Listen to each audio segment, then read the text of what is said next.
Welcome back to Between Now and Next, which is a podcast series in which we explore how there is that threshold between collapse and renewal, the opportunity to live in that liminal space in between, and not just wish it away or hope it's going to change tomorrow, but to actually begin to love that in between liminal space for the potential that it holds.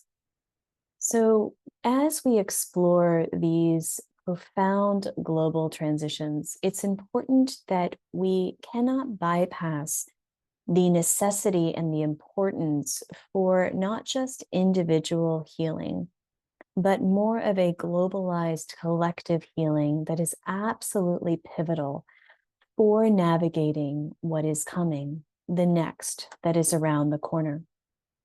We are filled to the brim right now with, unresolved wounds. They are, again, both individual and societal, and it is limiting our capacity to actually create new systems that are necessary. So today we're going to look at, particularly looking at trauma research, but especially just generalized wounding and adverse circumstances that all of us experience, explore what it looks like to have a collective healing initiative in the emergence, timeless wisdom, as always, from wisdom traditions, consciousness, and spirituality, and some very practical strategies that you can use to integrate these very fragmented expressions of ourself. And the goal is that we move toward more holistic and self and life and holistic affirmations of what it means to be together. So, as always, I begin with a personal story, and you have experienced adverse life circumstances, ones that have rocked you to the core. And in particular, what I'm sharing about today is the very reason of why I developed the gaze method and why I've even launched into looking at how expanded states of consciousness can be the solution for these interim seasons of time.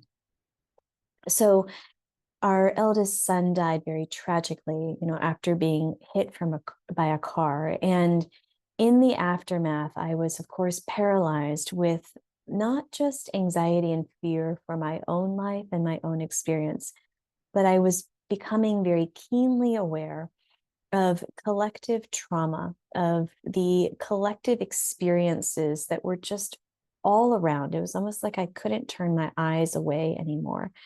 And I was noticing that some of my experience, yes, was patterning on to my own personal journey, but there was something deeper. And I'm going to describe what that is.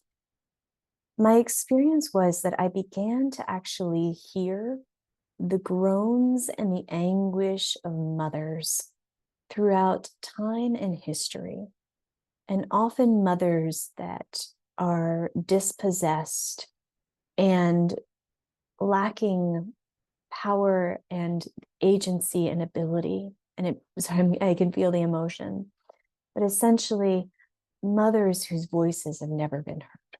I began to hear their cries, and I began to hear their anguish, and I began to hear their wails. And I would hear them, especially in the early hours of the morning, that very liminal time when the dawn is just coming up, the night is falling away, and there's something new on the horizon. And I would hear their wails.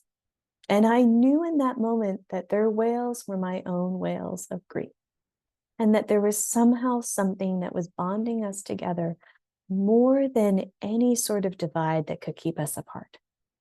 And as I was hearing their wails and the groans and the sighs and the agonies, I knew that the anguish that I was experiencing was not mine alone. And in no way did it negate my personal story, which was profound and raw and pivotal in my life. But as I connected with that collective raw anguish, and really it's a collective trauma, I learned that my own personal despair was moving towards something larger that was beyond myself. It was taking on a very different purpose. And what I noticed was that there was a personal healing that was metamorphosizing into a systemic transformation, and I could not pull the two apart. So when we integrate these very fragment parts of ourselves, we reconnect not just head and heart and soul, or reason and emotion, but we bring together a holistic understanding of ourselves, our trauma, our woundedness, our narratives, our stories, the adverse circumstances we have faced, and we allow them to come together. We simultaneously become a collective whole. And we are less in the form of our individual narrative of what has happened to me. And we become more effective in terms of actually becoming agents of transformation. Many of us carry these very hidden wounds that unconsciously shape how we engage with the challenges of our time right now. Whether it's grief about what is happening in terms of our climate, trauma around race and gender, any of the isms, economic security, or even health anxiety, these unintegrated experiences tend to lie outside of our awareness, and they don't just cause personal suffering. They are constraining our collective capacity to create a new world and new systems. So let's talk a bit together about some of the science and the research behind these collective wounds that we share. And to understand these dynamics more deeply, we have to look not just at causes and roots, but also sources and pathways of integration. So trauma isn't just about the events that happen to us. It's about the overwhelm that fragments our experience. And it interrupts our capacity to integrate sensory, emotional, and cognitive information. And we disconnect from aspects of our experience. We create these barriers that splits our consciousness. This fragmentation happens in terms of cultural wounds that demonstrates how culturally overwhelming experiences are these societal patterns of denial and projection and repetition when we're not consciously processing them. And this, of course, is very, forefront when we consider systems of privilege, especially slavery, genocide, and environmental destruction. So when we look at mental models or we look at systemic behavior, these unexplored belief systems are shaping the systems that we create unconsciously. It creates these unconscious organizational principles that institutions continue to perpetuate harm, and it happens across our generations. And so we can actually catalyze very profound transformation in 5 different domains, especially after a primal or deep wound. We can activate, especially through what's called post-traumatic or post-wounding growth, a greater appreciation for life, more meaningful relationships, increased personal strength, recognition of new possibilities, and spiritual development, an expansion of our consciousness. And how do we do that? It's because we have to actually process and engage with those unconscious collective wounds that we are all carrying, developing the capacity for innovation, inclusivity, equitable resourcing across communities without denial or minimization. So the question is how? And I want to pause here as a side note and say that the how is instrumental for this whole conversation. And beginning today, you will be invited to an event that will show you how to begin to dwell in this in-between, between now and next, and actually work very purposefully and intentionally with whether it be a deep wounding an idea that's brimming beneath the surface, or beginning to develop trust with the new system that's emerging. So this is a small side note, but I want to say you are invited. Because I developed the gaze method after our son's death as a way of beginning to stay in the in-between states, that place in which the old paradigm of our family system had fallen away, the new one was emerging, and I was in the middle place of feeling not just the individual, but the collective wounding, those hints of something coming forward, but nothing was moving, and the knowing that my sense of trust and faith in what was falling apart. So the gaze method is an expanded state induction method that helps you enter an expanded or non-ordinary altered state of consciousness, retaining your own agency and ability to adjust your experience. It uses natural methods, primarily alternating between using mantra work, breath work, and very specific eye movements. And the eye movements are the particular point of gaze because that is what diversifies your perception and allows you to connect with what's emerging. And the invitation that I'm inviting you to is a culmination of everything that we're going to talk about. You get to be in community. You get to share the dreams and visions that are coming to the surface. You get to notice what's happening in between your experience. You get to heal something that's dormant and deeply within you that is ready to be released for catharsis and transformation. You dwell in between and notice what's coming to the surface, and you trust and reestablish your trust in not what's falling away, but in the new reality that is becoming. And that is partly why I developed gaze, because in expanded states of consciousness, they are powerful states that are highly innovative. They support us in perceiving beyond just what is. And it supports us also to begin to dream into, not just in a high flying sort of way, but in a very real, grounded way, into exactly the life that we want to be and what we want to become together. And the greatest gift of expanded states is that you perceive interconnection in real time. Everything that we've been talking about is actually experienced in a very real and alive way. You will know that you are not living your life in isolation. You are interconnected with everyone and everything. You are part of these larger systems.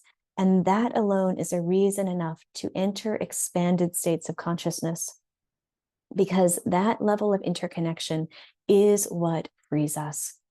It frees us from the systems that are falling apart, and it supports us to begin to align with the systems that we are creating, that we are piecing together from the broken fragments. So please consider joining this upcoming gathering. It is created and crafted for you, and it will give you the support that you need to live between now and next. So let me go back because of that small little side note that I gave, essentially a little commercial there, but we're going to go back to our content together. So I invite you to hear the story of Chiron. It's a well-known story. It's perennial wisdom. And throughout history, there are so many traditions that have offered the metaphors of understanding how our wounds can become sources of healing. In the Greek myth of Chiron, the wounded healer is that powerful lens for our current moment. Chiron was a centaur, half human, half horse, and renowned throughout Greece for wisdom and healing. Unlike many other centaurs known for wildness and excess, Chiron was civilized, thoughtful, skilled in medicine, music, and prophecy. And during his life, he could heal others, but he could not heal himself. During a battle, he was accidentally wounded by a poisoned arrow. And as an immortal, he could not die from the wound, and yet he could not recover. He lived in constant pain, carrying a wound that could not be healed. It was this wound that deepened his compassion and insight. His suffering gave him insight into understanding others' pain. He did not learn from protection and from perfection, but from resilience, the ability to serve others while carrying an unresolved injury. Eventually, he made a very extraordinary choice. He voluntarily surrendered his immortality to free another, and in choosing to die, he found release from his wound while completing an act of service. So in this great myth, this renowned story, it is not just about the physical act of death. There is a death of self, a death of identity, even a death to what was, what we hold on to as being absolutely central for an old paradigm that has to be sacrificed and die in order to make way for the integration of our wounding into also what is new. And the path of the wounded healer is not one of perfect wholeness, but about how we transform our relationship with brokenness and using familiarity with suffering to serve collective healing. I want to pause and say that the method to do so is through love, a very great love. It is not to just suffer for suffering's sake, or to look at our wounds as being thorns in the side that we need to get rid of. But whatever love touches will be transmuted and transformed at the deepest level.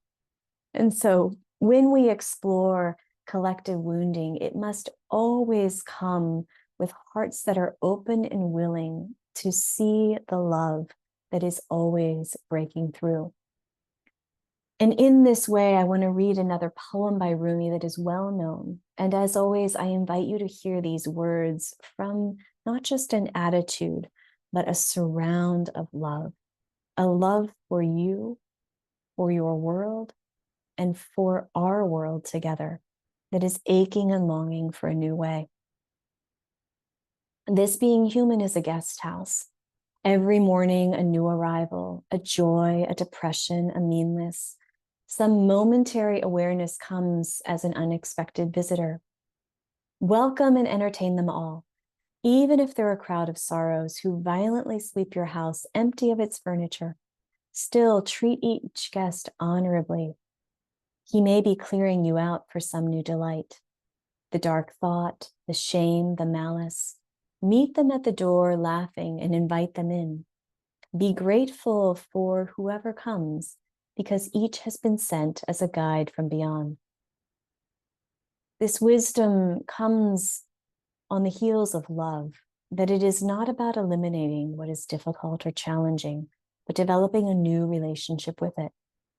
Because when we meet our wounds with love, even at the door, laughing, we transform what was into what is, from unconscious drivers to conscious teachers. So let's explore together 3 strategies that you can use to engage in your own healing and collective healing for the world, not with an expectation of perfection, but always to increase our capacity for wholeness. So when we are engaging or noticing very difficult, emotions or awarenesses that are rising within us, where we just feel the stuff coming up, first of all, we can always practice, felt sensing, which is first noticing and accessing that place of discomfort or dis-ease on the inside. Where do we feel it in the body? And then directing the breath to that place of discomfort, actively sending the breath into the point of discomfort or dis-ease, and then noticing what is there, always with curiosity and love, practicing welcoming what is there as that teacher and guide. The second technique that we can use is to get a sense of your map, your framework, where you've come from, to notice where there are patterns that have repeated throughout generations in your own narrative, and how you may still be holding pieces and fragments of that collective experience. You may actually map it out by almost like a diagram or a family tree of looking at it However, another technique might just be to notice with inquiry when something rises, of where is this coming from? And notice it directionally. In other words, you may actually feel like something is coming through you from ahead of you, or coming through you from behind, or coming through you from the sides. And all of this is sensory. But when you notice direction, you may also begin to track where it is coming from. Is it coming from kind of a worry or an anticipation of a future, something that is coming to you from beyond? Is it something coming through you from behind, where it's perhaps emblematic of your past? Is it something coming through you in the present from the sides, where again, you might just be getting a sense that what you're experiencing right now is not just about you? And then the third strategy is, with all of these strategies, is to gather your people, to be in sacred community. And again, this is a beautiful opportunity to join the upcoming event, to actually gather with us to experience this form of community. But when you're in a witnessing circle, when you gather with another and even one or two or three people, to experience those spaces of non-judgmental listening, there is a natural integration that will occur. You may not know what you need to share, but when we share together, where there is the naming of experience, it could be something very ordinary or something that is more profound, something that has come through your experience just in the past few days or weeks. But when we share together and we witness one another's experiences without judgment, evaluation, or fixing or problem solving, it can shift those fragments into a cohesive whole. So, as we consider, and in summary, we are looking at these wounds, whether they're personal or collective, and how they are not our obstacles to creating new systems, they are our catalysts. And when we have an intimate knowledge of what has formed us in terms of our own narrative, not to dwell in it, but to allow it to inform what is actively healing and transforming in the interim time, usually when we're most uncomfortable and disoriented, then we are using embodied processing. We are using a sense of mapping of where we've been, where energy is coming through us, and we are allowing others to witness our experience, which is the very conduit for healing and transformation to occur.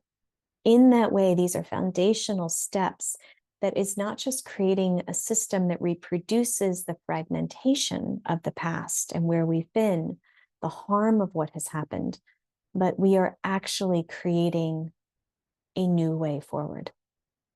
In the next episode, we're going to talk about discernment as finding true north in confusing times. And in this segment, I'm going to talk a bit more about the gaze method more overtly so that you can begin to prepare for our upcoming event. It's a way to begin to experience what it's like to be between now and next, and the very mechanism that is needed to stay in now and next and not see it as wasted time, but the actual pivotal position to be to create a new world. And until then, remember Rumi's invitation to us all to welcome even what is most painful or difficult with an abundance of love, because it is a potential guide. Thank you for joining me in this space between now and next.